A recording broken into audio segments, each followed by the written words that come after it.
आजकल की इस चकाचौंध में हम इतने खो से गए हैं कि अपनी सबसे खास दोस्त को भूल ही चुके हैं।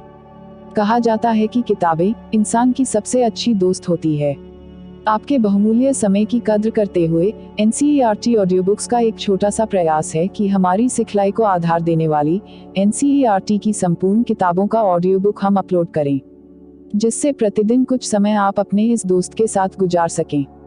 हमारे इस ऑडियो बुक की सफलता इस बात पर निर्भर करती है कि आप अपने आप को कल्पनाशील गतिविधियों और सवालों की मदद से सीखने और सीखने के दौरान अपने अनुभवों पर विचार करने का कितना अवसर देते हैं। सर्जना और पहल को विकसित करने के लिए जरूरी है कि आप सीखने की प्रक्रिया में खुद को पूरा भागीदार मानें और खुद को ज्ञान की निर्धारित खुराक का ग्राहक मानना छोड़ दें। यह पाठ्यपुस्तक सोच, विचार और विस्मय, छोटे समूहों में बातचीत एवं बहस तथा हाथ से की जाने वाली गतिविधियों को प्राथमिकता देती है।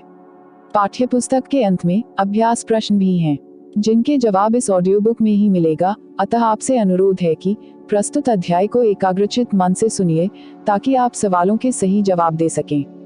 तो आइए अब सुनते हैं।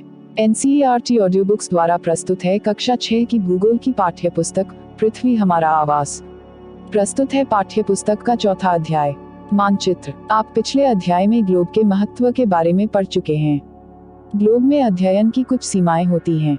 जब हम पूरी पृथ्वी का अध्ययन करना चाहते हैं तब ग्लोब हमारे लिए काफी उपयोगी साबित होता है।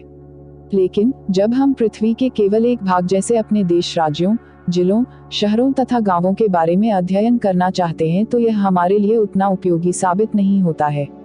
ऐसी स्थिति में हम मानचित्रों का उपयोग करते हैं। मानचित्र पृथ्वी की सतह या इसके एक भाग का पैमाने के माध्यम से चपटी सतह पर खींचा गया चित्र है, लेकिन एक गोलाकार सतह को पूरी तरह से चपटा करना असंभव है।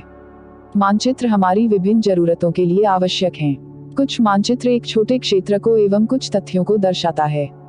दूसरे मानचित्र में एक बड़ी किताब की तरह तथ्य हो सकते हैं। जब बहुत से मानचित्रों को एक साथ रख दिया जाता है तब एक एटलस बन जाता है। एटलस विभिन्न प्रकारों तथा अलग अलग पैमाने से खींची गई मापों पर आधारित होता है। मानचित्रों से एक ग्लोब की अपेक्षा हमें ज्यादा जानकारी प्राप्त होती है। मानचित्र विभिन्न प्रकार के होते हैं, जिनमें से कुछ को नीचे वर्णित किया गया है।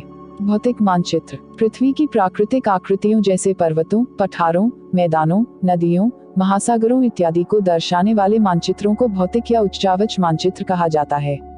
राजनीतिक मानचित्र राज्यों, नगरों, शहरों तथा गांवों और विश्व के विभिन्न देशों व राज्यों तथा उनकी सीमाओं को दर्शाने वाले मानचित्र को राजनीतिक मानचित्र कहा जाता है। थीमेटिक मानचित्र कुछ मानचित्र विशेष जानकारियां प्रदान करते हैं, जैसे सड़क मानचित्र, वर्षा मानचित्र, वन तथा उद्योगों आदि के वितरण दर्शाने वाले मानचित्र इत्यादि। इस प्रकार के मानचित्र को थीमेटिक मानचित्र कहा जाता है। इन मानचित्रों में दी गई सूचना के आधार पर उनका उचित नामकरण किया जाता है। मानचित्र के 3 घटक हैं, दूरी, दिशा और प्रतीक। दूरी मानचित्र एक आरेखन होता है जो कि पूरे विश्व या उसके एक भाग को छोटा कर कागज के एक पन्ने पर दर्शाता है, या यह कह सकते हैं कि मानचित्र छोटे पैमाने पर खींचे जाते हैं, लेकिन इसे इतनी सावधानी से छोटा किया जाता है ताकि स्थानों के बीच की दूरी वास्तविक रहे। यह तभी संभव हो सकता है जब कागज पर एक छोटी दूरी स्थल की बड़ी दूरी को व्यक्त करती हो। इसलिए इस उद्देश्य के लिए एक पैमाना चुना जाता है। पैमाना स्थल पर वास्तविक दूरी तथा मानचित्र पर दिखाई गई दूरी के बीच का अनुपात होता है। उदाहरण के लिए, आपके विद्यालय एवं आपके घर के बीच की दूरी 10 किलोमीटर है, जिसे मानचित्र पर 2 सेंटीमीटर की दूरी से व्यक्त किया गया है। इसका अभिप्राय है कि मानचित्र का सेंटीमीटर स्थल के 5 किलोमीटर को दर्शाएगा। आपके रेखाचित्र का पैमाना होगा 1 सेंटीमीटर बराबर 5 किलोमीटर। इस प्रकार पैमाना किसी भी मानचित्र के लिए बहुत महत्वपूर्ण होता है। अगर आपको पैमाने की जानकारी है तो आप मानचित्र पर दिए गए किसी भी 2 स्थानों के बीच की दूरी का पता लगा सकते हैं। जब बड़े क्षेत्रफल वाले भागों जैसे महाद्वीपों या देशों को कागज पर दिखाना होता है, तब हम लोग छोटे पैमाने का उपयोग करते हैं। उदाहरण के लिए, मानचित्र पर 5 सेंटीमीटर स्थल के 500 किलोमीटर को दर्शाता है। इसको छोटे पैमाने वाला मानचित्र कहते हैं। जब एक छोटे क्षेत्रफल वाले भाग जैसे आपके गांव या शहर को कागज पर दिखाना होता है तब हम बड़े पैमाने का उपयोग करते हैं, जैसे स्थल पर 500 मीटर की दूरी को मानचित्र पर 5 सेंटीमीटर से दर्शाया जाता है। इस प्रकार के मानचित्र को बड़े पैमाने वाला मानचित्र कहते हैं। बड़े पैमाने वाले मानचित्र छोटे पैमाने वाले मानचित्र की अपेक्षा अधिक जानकारी प्रदान करते हैं। दिशा। अधिकतर मानचित्रों में ऊपर दाहिनी तरफ तीर का निशान बना होता है, जिसके ऊपर अक्षर छोटा ऊ लिखा होता है। यह तीर का निशान उत्तर दिशा को दर्शाता है। इसे उत्तर रेखा कहा जाता है। जब आप उत्तर के बारे में जानते हैं तब आप दूसरी दिशाओं जैसे पूर्व, पश्चिम तथा दक्षिण के बारे में पता लगा सकते हैं। चित्र में 4 मुख्य दिशाओं उत्तर, दक्षिण, पूर्व एवं पश्चिम को दिखाया गया है। वे प्रधान दिग्बिंदु कहे जाते हैं। बीच की 4 दिशाएं हैं उत्तर पूर्व, दक्षिण पश्चिम तथा उत्तर पश्चिम। इन बीच वाली दिशाओं की मदद से किसी भी स्थान की सही स्थिति का पता लगाया जा सकता है।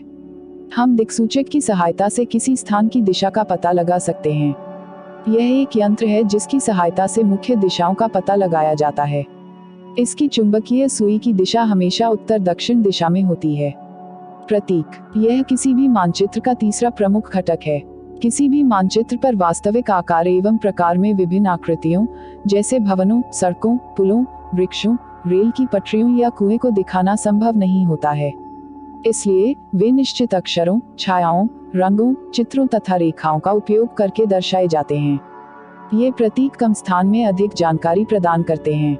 इन प्रतीकों के इस्तेमाल के द्वारा मानचित्र को आसानी से खींचा जा सकता है तथा इनका अध्ययन करना आसान होता है।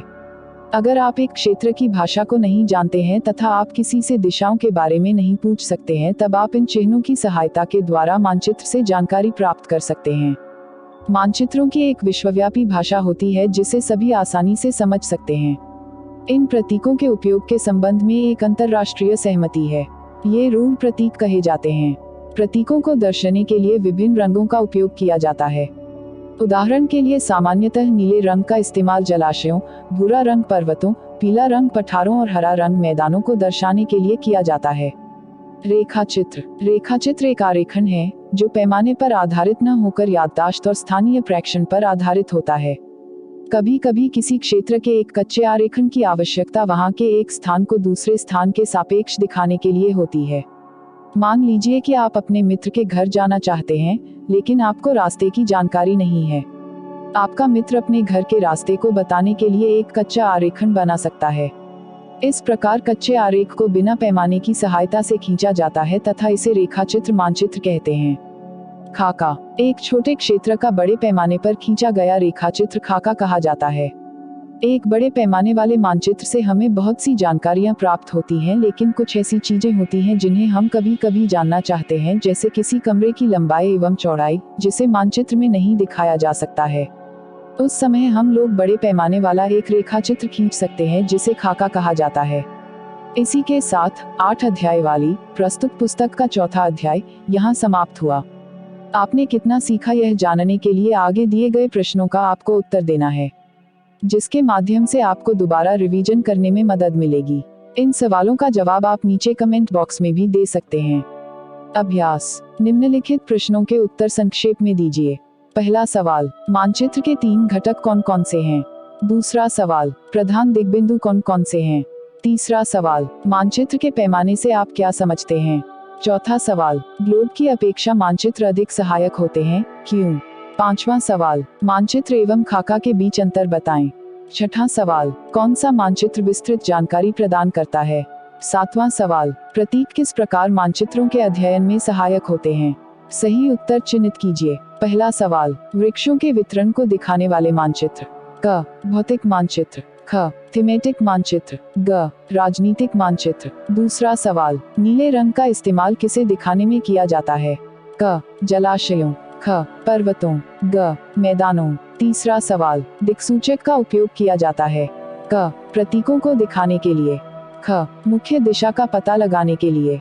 ग, दूरी मापने के लिए। चौथा सवाल, पैमाना आवश्यक है। क, मानचित्र के लिए। ख, रेखाचित्र के लिए। ग, प्रतीकों के लिए। उम्मीद करते हैं आपने प्रस्तुत अध्याय को ध्यानपूर्वक सुना और सवालों के सही जवाब भी दे दिए। अगर ये ऑडियो आपको पसंद आ रहे हैं तो इस ऑडियो को उन्हें भी शेयर करें जिसको इसकी जरूरत है, ताकि वो भी किताबों की दुनिया में सैर कर सके। अब हम आपसे मिलेंगे इसी पाठ्य पुस्तक के 5वें अध्याय, जिसमें हम पढ़ेंगे पृथ्वी के प्रमुख परिमंडल के बारे में। तब तक के लिए खुश रहिए, मस्त रहिए और खूब मन लगाकर पढ़ाई कीजिए।